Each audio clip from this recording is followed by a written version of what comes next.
болбай турган чыңалсын деп адамзатты сыноолорду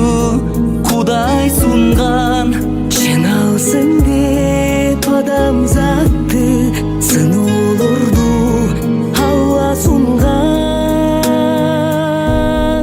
бул сыноолор өтөт кетет жамандын артынан жакшы келет абалыңды